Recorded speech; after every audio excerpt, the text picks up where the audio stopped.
ഒരു ദിവസം 70 പ്രാവശ്യം അസ്തഗ്ഫിറുല്ലാഹ് പറയണം. അല്ലാഹു ഭാഗ്യം തരുമാറാകട്ടെ. എത്ര പ്രാവശ്യം? എന്താ പ്രതിഫലം?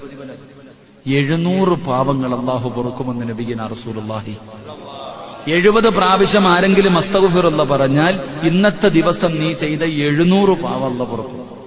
2, അല്ലാഹു നിനക്ക് താങ്ങാൻ കഴിയാത്ത വേദന തരൂല.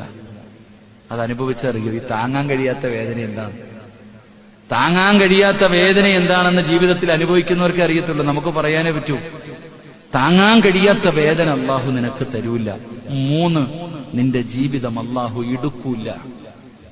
ജീവിതം അല്ലാഹു ഇടുക്കി കളയൂല. 4, നീ ഉദ്ദേശിക്കാത്ത രീതിയിൽ അല്ലാഹു നിനക്ക് റിസ്ക് തരുമെന്ന് നബിയുനാ റസൂലുള്ളാഹി. നീ ഉദ്ദേശിക്കാത്ത രീതിയിൽ തന്നെ അല്ലാഹു, നീ ഉദ്ദേശിക്കാത്ത എങ്ങനെ അല്ലാഹു ഈ ഭക്ഷണം വന്നേ അത്ഭുതപ്പെടാറില്ലേ? അല്ലാഹു നിനക്ക് എത്തിച്ചു തരും. അല്ലാഹു ഈമാൻ നൽകുമാറാകട്ടെ. ഇൻഷാ അല്ലാഹ് അസ്തഗ്ഫിറുല്ലാഹ് പറയൂലേ?